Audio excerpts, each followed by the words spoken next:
Bonsoir à tous et à toutes, le grand mec en action, encore une fois de plus. Les assises du maître ont repris. Donc, je ne sais plus à quel épisode nous sommes.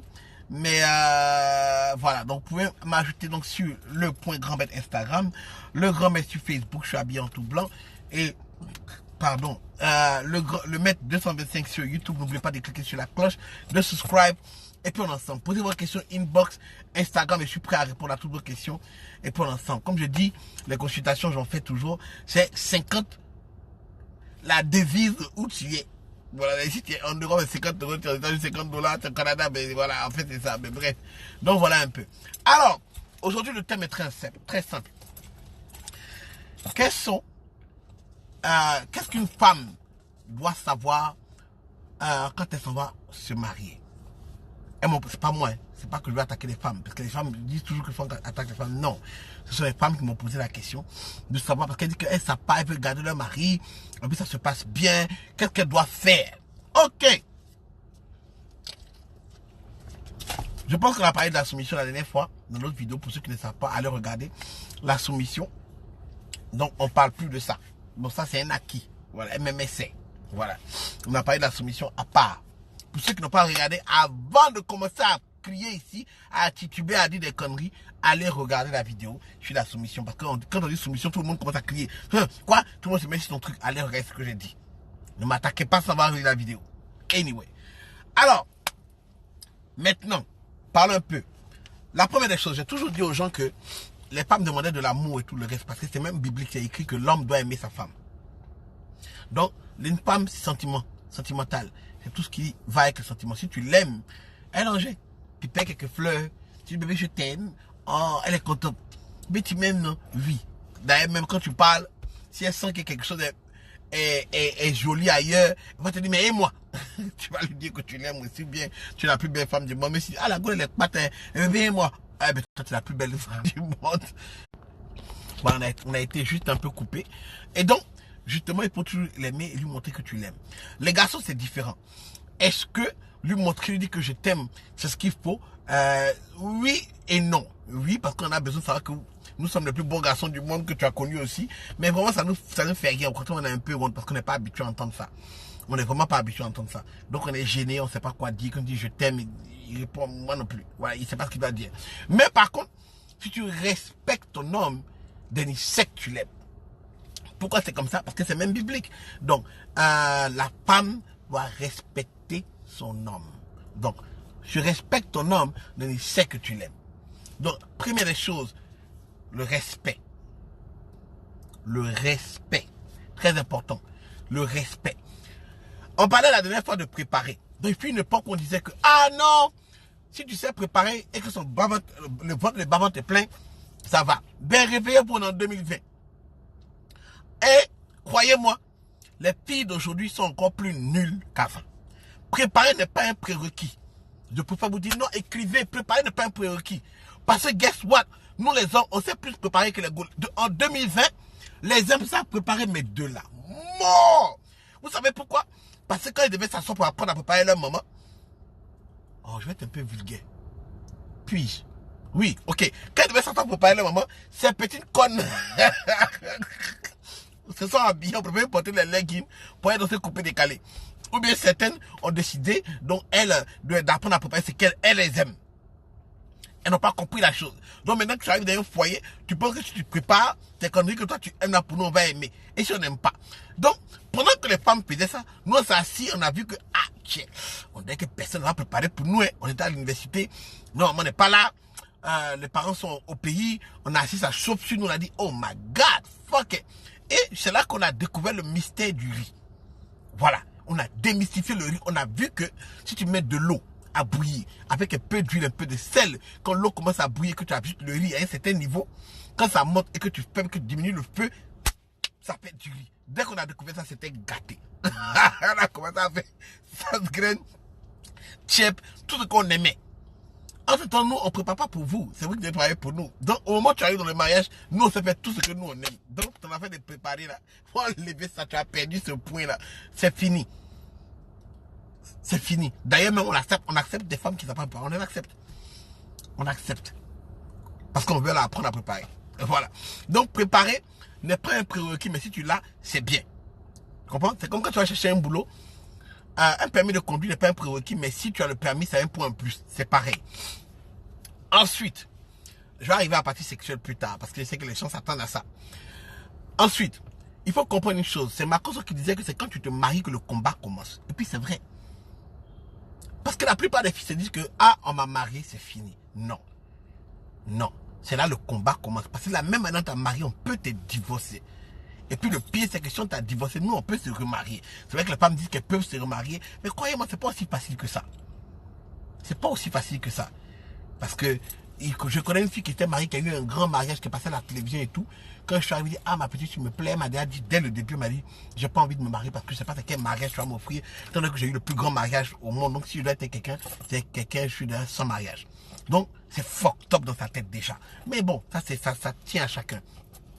Donc, quand tu es marié, tu dois tout faire pour rester dans le mariage.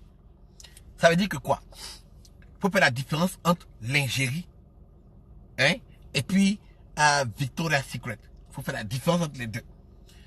Victoria's Secret, c'est pour porter quand tu t'en préparé dans la maison, ou tu te promènes dans la maison, ou dans la chambre.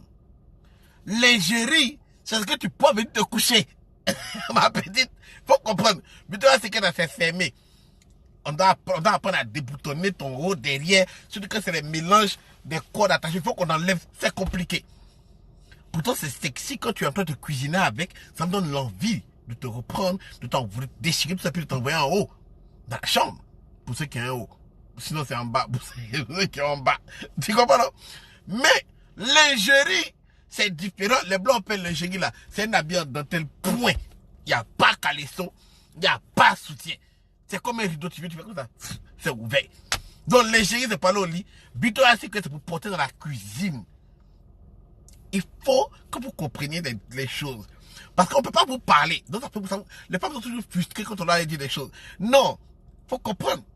Donc, il faut être toujours sexy pour son homme. C'est vrai que vous passez sur certaines choses, vous grossissez, vous maigrissez, c'est vrai qu'ils se laissent grossir. Ça, c'est pas de notre faute. Et puis nous, on doit venir forcément te soutenir pour que tu... ma petite, toi aussi. Il faut que tu apprennes que tu ne peux pas faire certaines choses parce que tu as envie de les faire. Et venir sortir la foi du genre, s'il m'aime là, il va te rester, s'il m'aime avec une ma petite, il ne faut pas sortir, parce que s'il m'aime là, ça peut à gâter. Autre chose, il ne faut pas dormir sur un problème. Parce que même la Bible dit, si le diable entre vous, il est compliqué de regérer le tout. Ça veut dire que quoi? Ça veut dire que s'il y a un palabre, mais si tu es têtu, ou bien si vous parlez mal dans la maison, plus tu laisses ça partir sans régler le problème, après, ce sera dur de régler parce que maintenant quand tu dis bonjour, il s'attend à ça. Donc ça devient palabre et ça continue, ça continue, ça continue, ça continue. Donc il ne faut pas dormir sur les palabres, il faut régler les palabres la nuit. Il faut l'appeler, il faut savoir être humble, il faut savoir te rabaisser, parce que c'est ton homme. Pourquoi c'est ton homme? Ça me ramène donc à la suite, à l'autre élément, ça s'appelle l'équipe. Vous êtes équipier. Tu n'es pas venu pour jouer toi seul. C'est pas tennis. On est en train de jouer au football. On est beaucoup. Tu comprends, non? On est beaucoup. Ça veut dire que quoi? Ce que tu fais m'affecte, ce que je fais t'affecte. Donc tu ne peux pas juste prendre des décisions parce que tu as envie de prendre. Il faut que tu comprennes que c'est une décision d'équipe. Donc moi je suis ta moitié, tu es ma moitié. Donc souvent, même quand j'ai tort, tu dois pouvoir venir t'asseoir pour me dire, bébé, tu sais quoi? Désolé, tu as raison. Laissons tomber. Parce que là, maintenant, il est en train de revoir ta grandeur. Tu ne peux pas demander quelque chose que tu ne fais pas.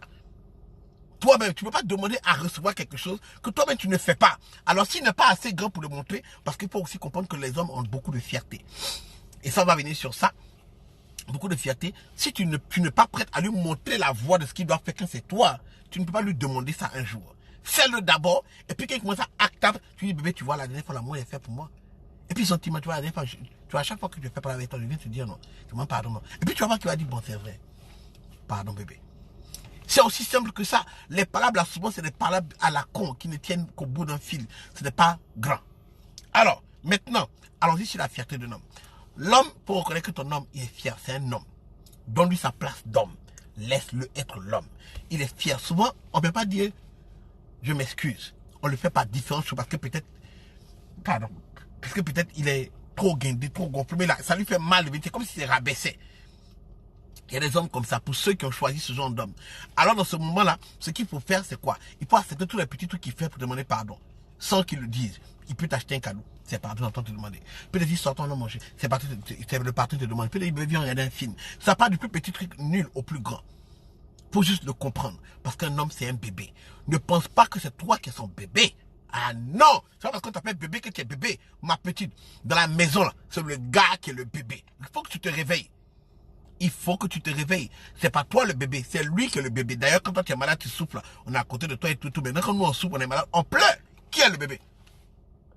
Qui est le bébé? Faut pas juste t'asseoir et puis dire les hommes c'est des bébés. Et puis ça reste comme ça. Non, il faut reconnaître c'est lui le bébé.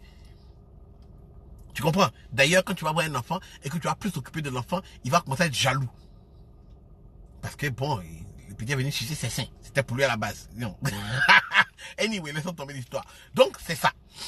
Alors, il faut ne pas rentrer dans certaines choses. Alors, on va parler d'un sujet. Je vais juste passer sur le sujet et puis je vais faire la vidéo plus tard. Il ne faut pas... Les Américains disent, what you don't know, don't hurt you. Ce que tu ne sais pas ne te fait pas mal. Si tu fouilles dans la poubelle, tu vas trouver des ordures. Affaire de téléphone là, il faut laisser ma petite. C'est quelque chose qui peut gâter ton mariage. Quand souvent les gars disent que les femmes... non, bref, je vais faire la vidéo plus tard. Laissons ça comme ça. Laisse le téléphone tranquille. Laisse le téléphone tranquille. Voilà. Faut savoir que c'est ton homme, c'est ta fierté. Donc si tu le salis, ça te salit. Ne va pas dehors aller parler tout le temps de ton mari. Il faut que tu arrêtes ça. Les bavardages avec tes copines, pour que tu arrêtes. Parce que demain, c'est ces mêmes copines-là qui vont venir parler mal de lui. Ou bien qu'on dire ça dehors. Donc, il faut que tu arrêtes. Une autre chose, les parents. Tu quitteras ton père et ta mère et tu aimeras une femme. Telle est la volonté de Dieu et moi j'ai choisi de t'aimer. Tu quittes tes parents pour aller marier quelqu'un. Bon, je sais que les gens adorent leurs parents. Même moi, I love ma dad. J'aime bien ma maman. Mais il y a une valeur que j'ai eue de mon père qui m'a dit, mon fils, écoute-moi très bien. Le jour où tu maries une femme, où tu insultes une femme, ou bien que tu enceintes quelqu'un, c'est elle ta famille. Tu dois t'occuper d'elle. Nous, on vient en second. Tu comprends? Nous, on vient en second. Parce que c'est elle ta famille. Tes enfants sont ta famille. C'est elle ta famille. De la même manière, nous, on s'occupait de toi parce que tu étais notre famille. C'est comme ça que tu dois faire pour l'autre. Est-ce que nous, on a laissé ta maman pour aller gérer nos parents au lieu de la gérer elle? Non. C'est vice-versa, les filles. C'est pas parce que le gars t'a marié que lui doit s'occuper de tes parents. Non, ma petite, vous êtes une équipe. Ce que tu ne veux pas qu'il fasse, ne le fais pas. Tu l'aimes lui, il t'aime toi, et vous deux, vous aimez vos enfants, et vous allez visiter les parents, vous aidez vos parents comme vous pouvez. Ta priorité, c'est ta famille, c'est lui. Et ton enfant, il faut comprendre ça. Ça va actuellement, ça va plein d'histoires. Ta priorité, c'est lui. Parce que tu l'as, ne voyez pas les conditions. Et si les gars étaient comme ça, non, non, non, non, tu l'as marié, c'est ton mari. Donc ta priorité, c'est lui. D'abord, avant même ton enfant et avant même tes parents. Parce que lui aussi, sa priorité, c'est toi. Quand on dit ça, tu es contente, mais c'est vice-versa. Et puis vous deux, parce que si tu ne l'aimes pas lui, que tu priorises tes parents, lui va te fâcher, dire, ah d'accord, on n'a qu'à faire. Quand tu viens vers lui, il dit, mais et puis après, mais prioriser tes parents, je vais prioriser mes parents. C'est le diable que tu laisses rentrer au milieu de toi comme ça. Excusez-moi, un peu coupé souvent. C'est que, faut te rappeler que tu es rappelle-toi, tu es au milieu. Tes amis sont d'un côté, tes parents sont d'un côté,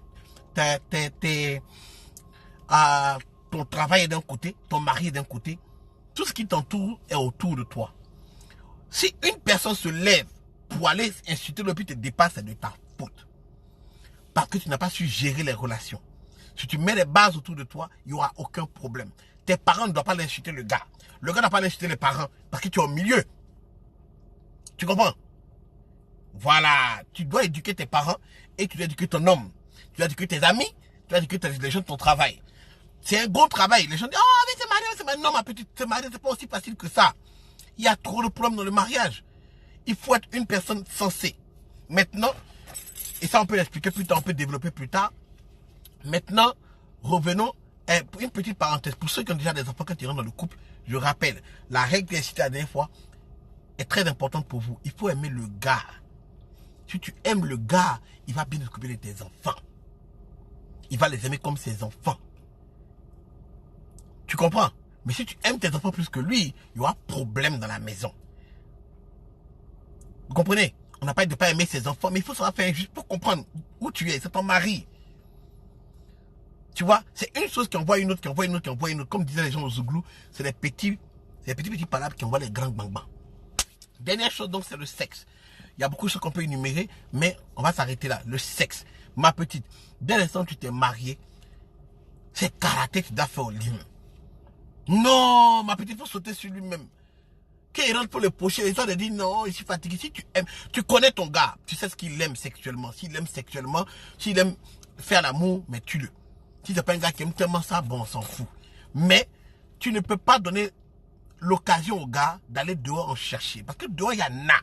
De nos jours, on n'a pas besoin d'aller chercher. Les gars viennent à nous. C'est pas facile, hein. Ne pense pas que le problème c'est nous. Le problème c'est les gars qui sont dehors. Dès que tu sors, regarde ton Instagram déjà. Il y a les gars, quand tu peux, regarde les gars sur Instagram. Regarde ton Instagram. C'est la même chose quand on va au travail. Et ce problème sexy. Moi, j'étais au supermarché, en train de pousser mon chariot. Il y avait un cuir passé, il criait. Tu comprends, non? Tu comprends? Et elle se met sexy comme ça. Même si elles sont mariées. On est dans un monde de fous. Donc, pas qu'il va te tromper. Pas qu'il va pas te tromper, mais il faut rendre difficile au mec de te tromper. Il faut rendre difficile pour lui de te quitter. Parce que c'est ce que nous on fait pour toi. Quand tu nous quittes, tu te rends compte de tout ce qu'on a laissé derrière. Tout ce que tu laisses derrière en partant, c'est la même chose. Pour rendre ça compliqué pour lui d'avoir des excuses de te quitter. Donc, joue ton rôle, il jouera son homme. Pour ceux qui veulent se marier, c'est des conseils que je peux vous donner. On peut développer d'autres choses encore. Je vous remercie et je dois retenir au travail. Allez, peace, one.